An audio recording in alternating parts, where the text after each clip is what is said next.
Allied troops who had the misfortune to be taken prisoner by the Japanese during World War II quickly learned that the Geneva Convention might as well not exist.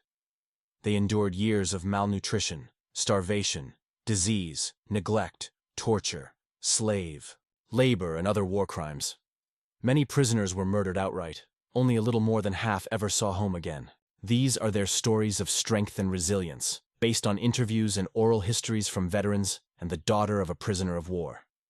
Punishment: 4 of our group escaped. I, along with 3 other men, was taken to the Japanese commander. He questioned and beat us with a belt and bamboo stick from 8 in the morning until 3 in the afternoon. We denied knowing anything about the escape, though we knew everything. Later, our 4 top officers were taken out and executed by a firing squad. Tech Sergeant Richard Henry Peterson, Army Air Corps. There were 10-man squads. If one escaped, the other 9 would be killed. It happened 2 or 3 times. 9 men were beheaded. Staff Sergeant Henry Willado, American Defenders of Bataan and Corregidor. Food and illness. We got a green concoction made from the tops of potato plants. It didn't have much nourishment. The rice was full of silt and worms. We got about 2/3 of a mess kit twice a day, around 700 calories while expending thousands. Private Dan Crowley, Army Air Corps. Rations for sick men were cut by 1/3, but we shared everything equally. I went down to 114 pounds and had pleurisy with a fever of 103. Richard Henry Peterson. We arrived in Japan in late November 1942. We were issued one thin summer coat and pants. We wore them for over 3 years, loaded with vermin and not enough to keep warm. We worked at Yokohama docks, losing 30 to 50 men the first year. We were skin and bones, around 100 pounds. I had beriberi and pellagra. My ankles were swollen twice normal size. My bladder could not hold urine. Chief Warrant Officer John L. Stensby Sr., 60th Coast Artillery. Forced labori was sent to the island of Palawan in the Philippines to build a runway. We had only picks, shovels, axes, and saws. The work was brutal, and if you didn't move fast enough, you were clubbed. We worked nearly naked under the equatorial sun, burned black, hair down to our waists. Dan Crowley. In Taiwan, each man carried rocks in buckets on a pole across his shoulders, hauling them up the mountainside all day to build a railbed. John L. Stensby, entertainmentee. Wrote small plays to entertain the men. We'd end each one with a blackout and a punchline. Even the Japanese guards enjoyed the shows. Henry Willado. Sabotage and resistance. I worked at Mitsubishi shipyards and pretended to weld a ship, but I turned the power too low. The next day the ship sank. We also threw hundreds of welding rods into the bay pretending to use them up. John Stensby. We mixed cement for a runway. We sabotaged the mix, so when the Japanese commander took off in his plane, the tail ripped a huge hole in the cement. Dan Crowley. We were stevedores at Manila Harbor. We unloaded alcohol drums and turned them upside down so they leaked. Some ships later exploded. We also helped the Spanish underground sabotage ships with dynamite. Henry Willado. Hell ships. Over 14,000 prisoners died on hell ships to Japan, Korea, and China, many from friendly fire because the ships were unmarked. The Japanese crammed 1,600 men into spaces meant for 500.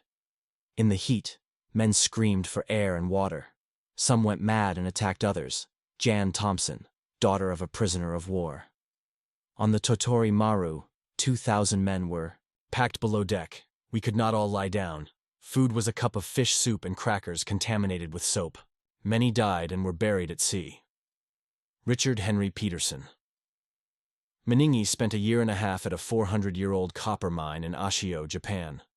We were lowered 2,000 feet each morning in an iron bucket, bouncing up and down for the guards. Amusement. We feared the cable would snap every day. Dan Crowley. We worked in a nickel ore mine for rifle barrels, 13 months straight. My toes were rotting. I weighed 135 pounds and carried men who couldn't walk. We watched their bodies cremated in small boxes. Henry Willado. I worked in a coal mine near the end of the war. I told my buddy I would let a mine cart crush my leg because I couldn't go on. That night the war ended. One more day and I would have been dead or crippled for life. John L. Stensby. Survival. How did I survive? I haven't the slightest idea. It was a nightmare. Dan Crowley. You either survived on love or hate. Most of us survived on hate, refusing to let the enemy outlive us. Jan Thompson. I survived by helping others. When I helped someone, somehow God helped me. Faith and brotherhood kept us alive. Henry Willado. Freedom. When the war ended, we marched to town and boarded trains to Yokohama. Food was dropped by airplane in large drums. We ate until we got sick, then ate again. Henry Willado.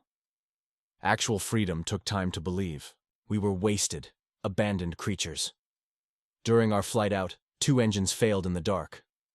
I asked the crew chief if we would make it. He said, "I sure hope so." Dan Crowley. When we returned to the States, they wanted to test us before release. I told the officer we were leaving anyway. They gave us clothes and train tickets home. John L. Stensby. Long-term health, we suffered lifelong damage, tooth problems, stomach issues, arthritis, constant pain. It's hard to know what's from age and what's from the punishment we endured. Dan Crowley. I was hit on the head many times. My short-term memory never recovered. John L. Stensby. These men endured horrific trauma. Most never sought psychiatric help because their generation saw it as weakness. The toll on families was immense. Many married quickly after liberation, trying to return to normal, but many marriages failed. Some men drank heavily or suffered nightmares until their final days. Jan Thompson. All of these veterans survived the sieges of Bataan and Corregidor in the Philippines. Stensby, Peterson, and Willado have since passed away.